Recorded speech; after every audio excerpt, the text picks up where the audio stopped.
So we're back with module 3. Now module 3 is all about sacrifice. Remember in my introduction I said you are willing to sacrifice for others, and you do understand that if you come up to the top, it's better if you lift others up so that you're not lonely at the top. But of course it's very important that you rise yourself so that you can pull others up. And sometimes you rise together with others at the same time. As you're rising, they rise with you. But the whole point is it takes sacrifice to advance. One of the things God told me recently is exactly that. Advancement is through sacrifice. Jesus, I'm sorry to bring this example, but it's because it's relevant. But Jesus moved on to the realm of eternity where he's seated at the right hand of God because he died. He chose to die. A lot of people say, well, he died as if he was murdered. No, he chose to. He knew he would be killed. He agreed to it. It was a choice. Study your Bible. It was a choice. Outcome is that you have to pay the price. It's the willingness to pay the price. Back to my example of Jesus, it's your willingness to pay the price that will make a successful sacrifice. It's not the grudging sacrifice that works. You don't drag your feet and complain and mull about it. No, it's the willingness to pay the price. That is what makes the sacrifice beautiful. You did it wholeheartedly. You do it willingly. And then, of course, it will cost you. That's a summary of this. It will cost you. And sometimes it will cost you everything short of your sanity. So sometimes what happens is, so people show up in the world and they've worked so hard, they've gotten their degree or their diploma or whatever, they've worked hard in school, they get a good job, and then they rise to the top and they feel like they are giving too much. They don't realize that now that you have made a name for yourself, you have won yourself a ticket to sacrificing even more. It is not a time to rest. It's not like, hey, I made it to the top, I can just go to bed and wake up in eternity. No. To him which much is given, Jesus said, much is expected. Now that you have all this wealth of knowledge, your experience, you have conquered mountains, you've been through the valleys, you've done everything. Now you have the opportunity to pass on the baton. And how do you do that? Through sacrifice. Through sacrifice. You put yourself on the line for others. Put yourself on the line for others. So number 1, we take action steps. And these action steps are basically to ensure that we're moving towards giving. Paul said, I poured out myself as a living sacrifice. Esther fasted for 3 days, no food. Queen Esther fasted to get wisdom, to tune herself into the will of God before she went to the king. And before she could get an audience with the king, she needed the favor of God, who then gave the king favor. In other words, who then gave the king a pleasant disposition towards Esther so that he wasn't offended when she came to the courthouse. So for those who don't know, if you went to see the king without him expecting you, just like today, if the president doesn't have an appointment with you, you'll be kicked out. It's that simple because you didn't have an appointment, or anybody who's important. Now in those days, if they stretched out the scepter is that little thing they hold, and it's like a button. But if they didn't stretch it out, you were not accepted there. So you were not wanted there. And the penalty was death. And you can imagine why that would be the penalty, because anybody from anywhere would be rushing into the king's throne room wanting to see him. Anybody would do anything. He could even get assassinated. But for the queen to protect herself from that eventuality, she needed favor with God first. And the action she began with was fasting. Now some of you, I know I don't really look forward to fasting, but that's the whole point. It's supposed to silence your flesh. That anything that comes from within you out of a place of carnality is nullified. It is hushed. And now you can tune your spirit to God's spirit, and there's direct communion, conversation, communication. There's a flow from spirit to spirit, and you see things with a clarity you never did before, and you're empowered to take action. This is what I've seen about fasting. You may know what the issue is. Even without fasting, you could actually know these are the danger points or whatever. This is where the fires are, and the fires are lit. But now, what do we use to quench the fires? You're able to come boldly to a place of the solution, and that place requires you to upgrade your capacity for the fire. And how do you upgrade your capacity for the fire? For you to be the water that quenches the fire, you need certain qualities, and those come through fasting.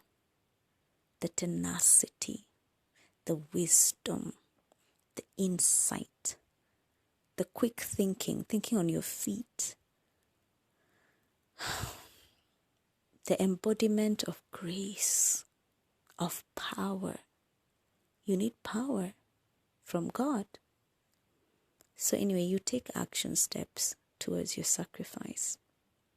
Now, some of you may not have a clear idea what that sacrifice looks like, but some of you already know that you need to sacrifice for your family. If your kids are going to make it, you need to sacrifice. If your marriage is going to work, you need to sacrifice. If your company is going to get off the ground or even scale to the next level, you got to sacrifice. If your relationships are going to work outside of your marriage and family, you need to sacrifice. Now, sometimes we're attacked, and this is the second thing, sometimes we're attacked by an imposter syndrome, where we want to be something like we talked about in the previous module 2. You want to be something, but you're acting it out at the beginning. Like you're not convinced. I told you I used to be called Margaret Thatcher. Maybe I wasn't convinced, but you know what? It speaks of leadership. And yes, rulership and being a change agent, a world shaker, a nation shifter. So when it comes to some things where you feel, you know what, that's not me, and yet it is you.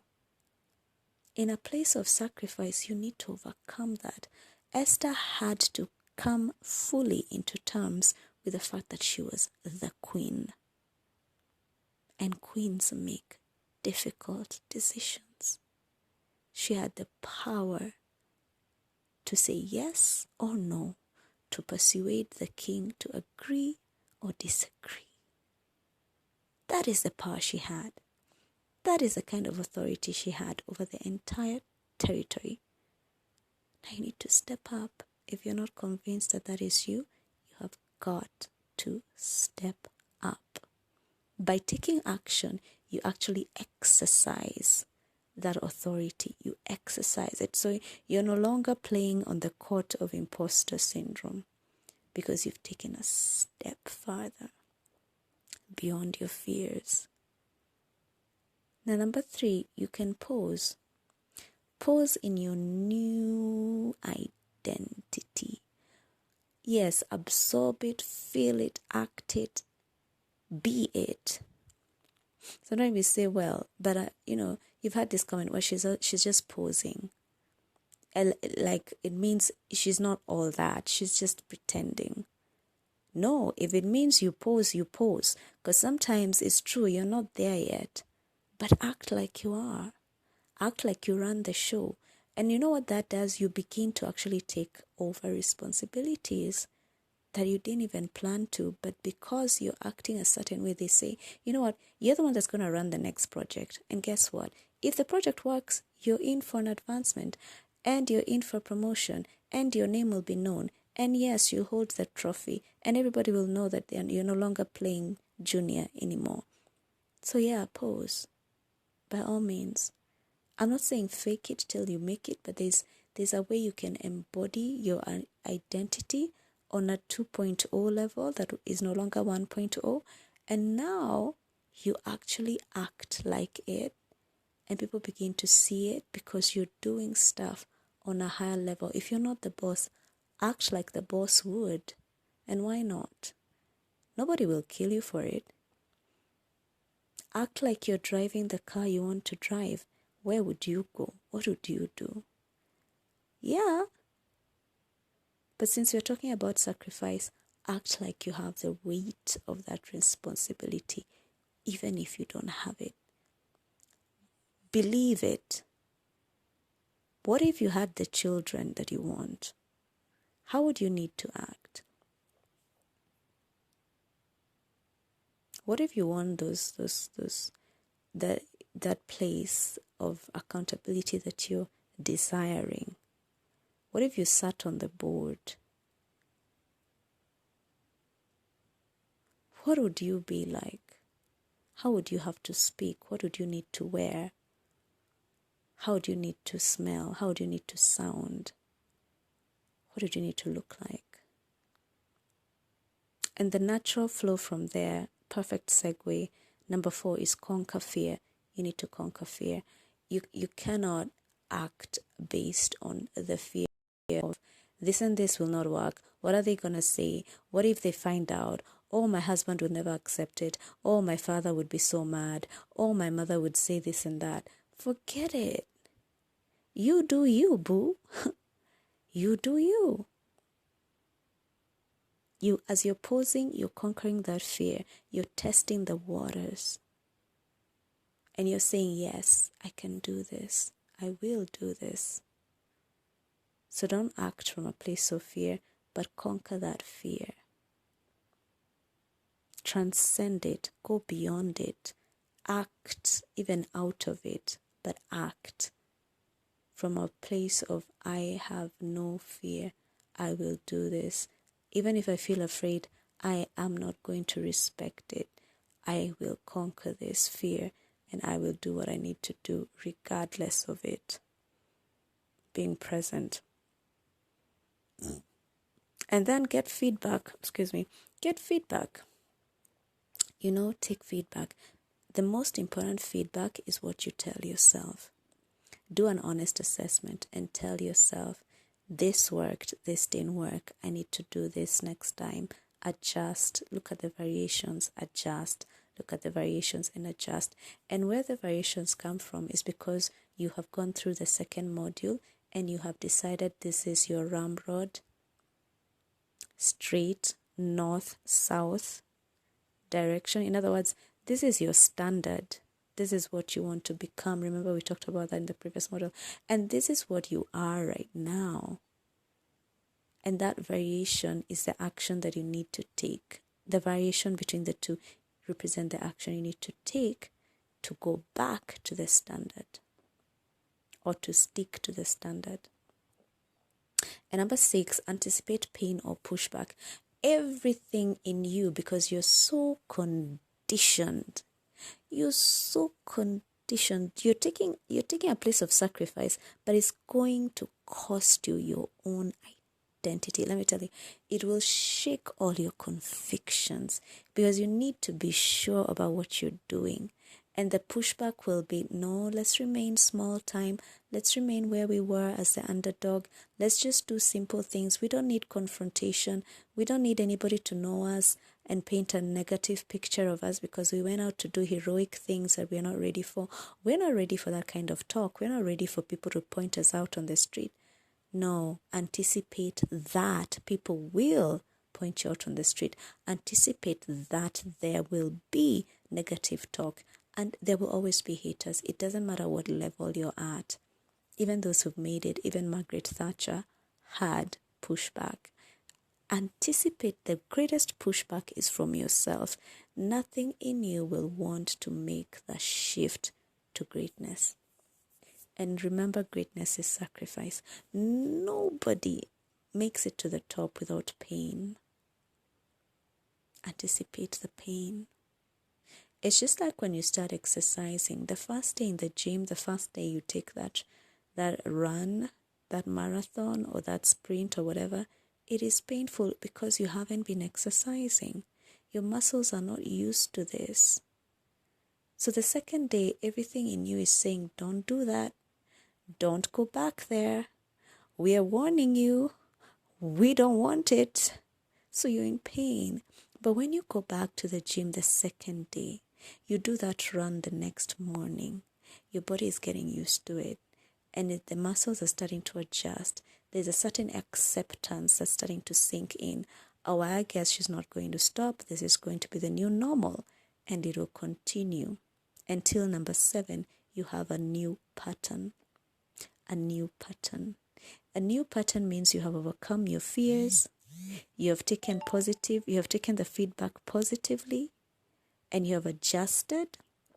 You have anticipated the pain and the pushback, and you have gone beyond it. And now you have a new normal. A new normal. A new normal is where you make decisions. Let me tell you, for Queen Esther, for instance, she was probably a queen, yes, but who doesn't make much decisions. She doesn't make much of a change in the way things are run. But after she made her sacrifice to go see the queen, even when she was not invited, to go and see the king, even when she was not invited, something changed. Suddenly she's drafting letters. Suddenly the letters are being drafted according to what she says. She wasn't drafting the letters herself. No, she was speaking things into reality. She was saying, do this, do that, say this, say that. And she's suggesting to the queen, why don't we do this? And the king is listening. I don't know why I keep saying queen. The king is listening to what she has to say. She has audience just because of one act of sacrifice. There's a new pattern. It's a new normal. She's drafting policy. She's suggesting what should be done to the enemies of the state. She has equal standing now with the king. They're in co-rulership. So you need to get to a place where you access the throne room of heaven and you're saying, you know what, God? Father, why don't we do this? Why don't you do this? And he says, I give you the power to do it. And you command things that are not as if they be. And it happens. So the tools for this module 3, is number 1, write down your story. Oof, Father. I felt a strong presence of God.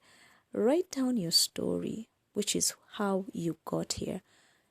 Don't downplay it. If you achieved something, you achieved it. Put it down as an achievement. If you worked your way through hardship, through challenges, acknowledge that. Write down your story. After all, that is your story, and it's how you got here to the present moment. Even if you're not so proud of where you are right now, guess what? Something has worked in your life. And yes, you have faced difficulties, but let that not be your focus. Write the story fairly and in a balanced way. Then number 2, write a letter to your 90-year-old self. Why do I say 90 years? First of all, because I believe you will live long. So yes, you will see your 90th birthday, but also because at 90, things are different. You look back at the things you did as a child and as a younger person, and they look so almost like, why was I concerned? Why did I fret? Why was I worried about that? Because of life teaches you so much more about the value of it, about the things that matter, about where our priorities should lie. So when you write a letter to your 90-year-old self, try and imagine what you will have accomplished or what you want to have accomplished, and what kind of an impact you'll have made on earth, and how you feel about it. So I hope that's clear. I'll see you in module 4 in just a bit in the next segment. Bye for now. Ciao.